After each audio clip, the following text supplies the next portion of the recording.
Hello, gunfighters, and welcome to Gunfighter Life, the podcast where we talk about gunfighting and gun-related stuff the right way with God at the center. So I think I'm going to forego the lengthy bio. Try to abbreviate it. First and foremost, I am a Christian. That is number one in my life, serving God, following Jesus. Combat veteran, served in the United States Marine Corps and the Army. Also, law enforcement veteran, private contractor, state rifle and pistol champion. Professional big game hunter and guide. If you feel called to support, check out Patreon. There should be a link in the show notes. With that, let's get into it. SIG. Now, they've kind of taken the market by storm lately. They're into optics. They're into ammunition. They've won the new military rifle contract, the newest iteration of the pistol contract with the M5 and the M17 respectively. But let's go back a little bit farther to the handguns I think that we all think about as iconic SIG. I'm going to focus on two today. Hopefully you guys are liking these series on a single family of firearms like the Ruger M77 or the Remington 700. This is going to be on the SIG P226 and 229. Now there's a lot of other variants, but we're going to stick with these guns. And the only real difference I think as far as that is the size of the 226 and 229, but as far as form and function go and how they actually work mechanically, very similar. They're fantastic guns. They kind of bridge that gap between classic old world craftsmanship and new modern design features and manufacturing. Like if you took a 1911 and a Glock and threw them in a sack and shook them up and dumped it out, and you got something in the middle that still had that old world kind of craftsmanship with the metal on metal fit, hammer fired, elegant.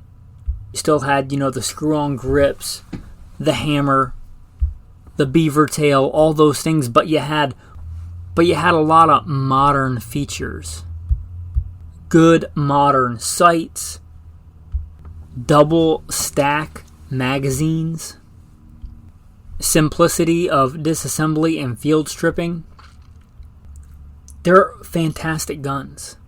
And it took me a while to really appreciate them. I have a kind of a delineation when I became, let's say, in combat handgunning. I was issued my first combat handgun by the U.S. Marine Corps, Beretta 92. Fantastic gun. I got out and went to work for LAPD. I went through several iterations. I was issued a Glock 22 40 caliber full size. Horrible gun in my opinion. Just one of the worst. I also, at one point in my law enforcement career, there's many others, a Glock 21, I think a Glock 21C, Smith & Wesson M&P 9mm, which is a great gun. I also used a SIG P229, and I didn't really care for that gun, and I think mostly because this was in the era, and this was an issued gun to me. When I chose to carry on my own, a lot of departments will give you the liberty to choose your own gun.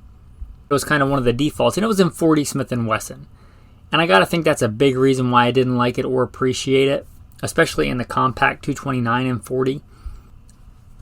Come around now, the gun in kind of my favorite and has been for a while and go-to best concealed carry full-size fighting handgun is a SIG Sauer 226, single action only. So I've come to appreciate these guns.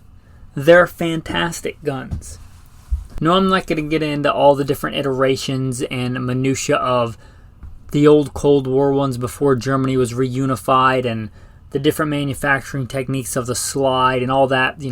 I'm sure Forgotten Weapons, which is a great channel on YouTube, not affiliated with them at all, but I'm sure there's probably videos about those on there. I'm talking about from the end user. This is Gunfighter Life from a gunfighting perspective. In the world where a lot of things have gone to plastic fantastics, to polymer striker fire, why? Why even look at something that's not polymer striker fire? Well, one, polymer striker fire triggers leave a lot to be desired. If you look at, say, a SIG, well, let's just say that I put down on the table a 320 or a SIG P226. Said you can't sell it. The money's not the issue. You got it. You're gonna keep one. You can have either the 320 or the SIG 226. I think a lot of people would pick the 226.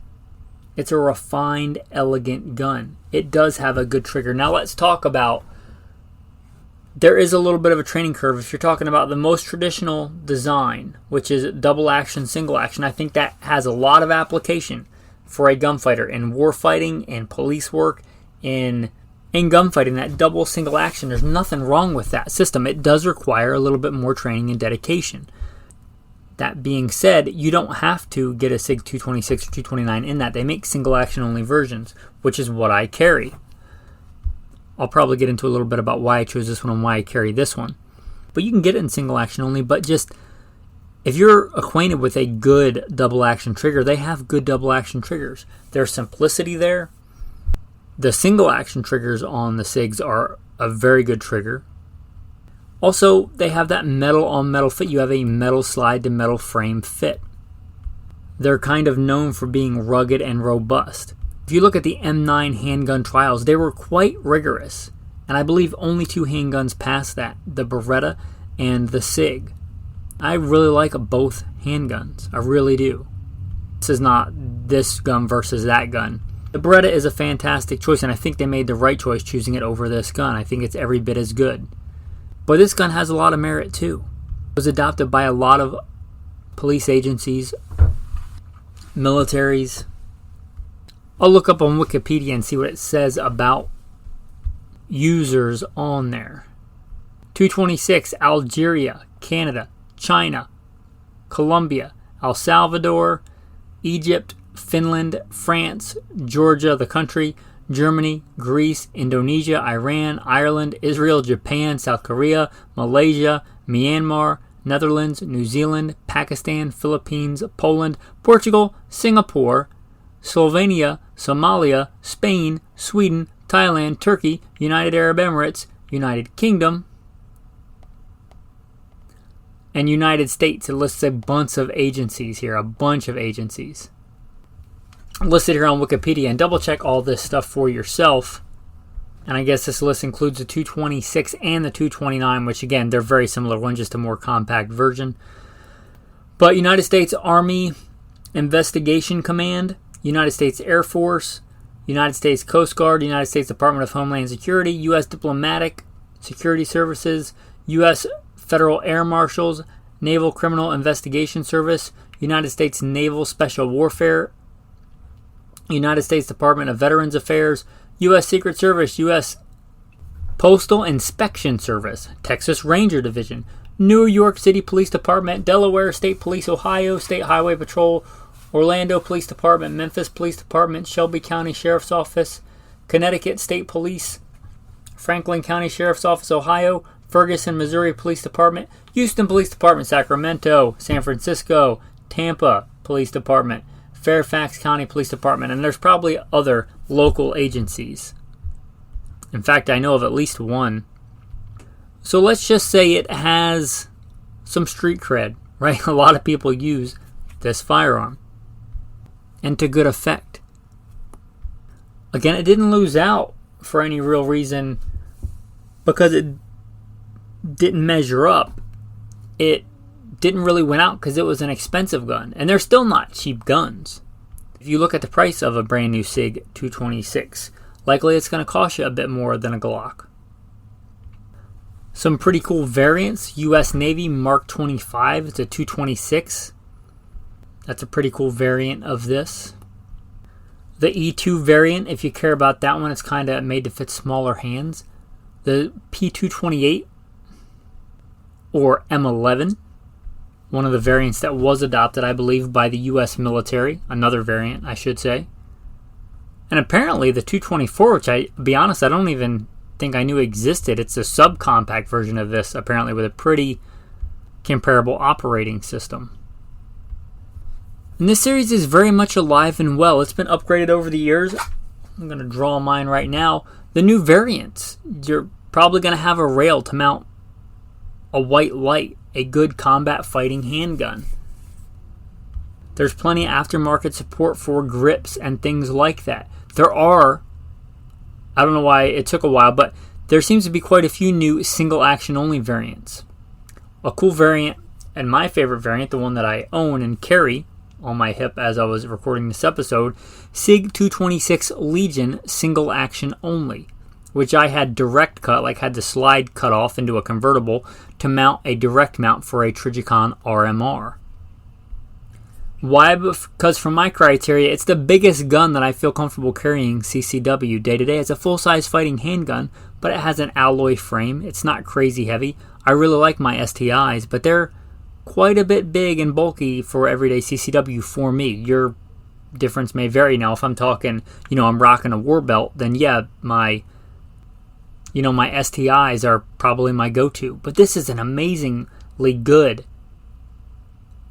full-size fighting handgun. It's single action only, which means you have that one trigger pull. It has a thumb safety, which I like. I'm acquainted and familiar with the 1911. They also make, I think, a 229 version that's very similar. So you get that really good single action trigger pull. Mine has a Barstow custom precision barrel. Mostly because I got this gun, it was chambered in 357 SIG, and I think nobody really wanted it, so I got this gun used for a very good price. Even with buying a new barrel and having it cut, I still came out on top. And it's a phenomenal gun.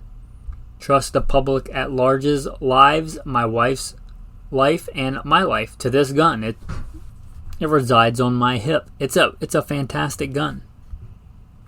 So if you're looking for a metal on metal, I guess what you consider high capacity, double stack magazine, but still fairly lightweight, you can put good solid grips on, whether they be wood or G10 or whatever you want. You want a proven, reliable combat fighting handgun. You want a little bit of that old world craftsmanship and fit and feel and finish. To me, metal on metal guns just have a little bit more personality, let's say, than a plastic. Fantastic. There's probably some other oddball European calibers, there almost certainly are, but most notably you can get these in, most commonly, obviously, 9mm, 40 Smith & Wesson, 357 SIG. There's a lot of other variants, but I'm just mostly talking about this family today. They're really good guns, proven design. And I'm looking up the history. To be fair, I'm getting a lot of this from Wikipedia. I am not, into all the minutia of all the different variants and stuff like that. I did know that 220 came first, and it is loosely based on that. But it was designed for the XM9 service pistol trials, which I didn't know. 1984, a fantastic year to find a replacement for the 1911. So it's been around since the 80s. And it's a good, well-proven design. The fact that it's still around and still hanging on in the world of polymer striker fire pistols that you could get for maybe half as much or less tells you there's something there. There's something tangible and quantifiable to this gun. So maybe consider it. Anyway, with that, I hope you've enjoyed this episode. I hope you enjoy the series on just maybe not an exact model, because this covers a couple of models, but a family group of guns with a lot of similarities. With that, I'm going to start transitioning out of this. Don't forget to check out goodshepherdtraining.com. Again, that's goodshepherdtraining.com. Tactical tip of the day. I was just dry firing today, as God willing, hopefully I do every day except for Sabbath, where I rest because it's the command. But one thing I like to do when I'm done dry firing, because sometimes I'll get distracted dry firing or do this or that, but when I'm done and I go to take that snap cap, that dummy round, out of my gun and make it hot again, my carry gun, I tell myself audibly, verbally, this gun is hot, it must be unloaded to be dry fired. Just reassures me that gun is hot and loaded and not to start dry firing again. That would be bad, right? Something that I do, a good tactical tip when you're done with your dry firing and you go hot, make your gun hot, you say, this gun is hot.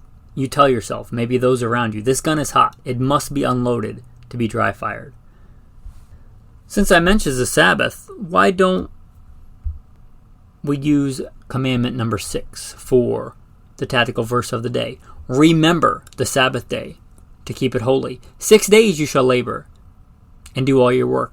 But the seventh day is the Sabbath of the Lord your God. In it you shall do no work, you, nor your son, nor your daughter, nor your male servant, nor your female servant, nor your cattle, nor the stranger who is within your gates. For in 6 days the Lord made the heavens, and the earth, the sea, and all that is in them, and rested the seventh day. Therefore the Lord blessed the Sabbath day and hallowed it. Now we might as well keep going. Honor your father and mother, that your days may be long upon the land which the Lord your God is giving you. You shall not murder. You shall not commit adultery. You shall not steal. You shall not bear false witness against your neighbor. You shall not covet your neighbor's house. You shall not covet your neighbor's wife, nor his male servant, nor his female servant, nor his ox, nor his donkey, nor anything that is your neighbor's. With that, men, thanks for listening, and have a blessed day.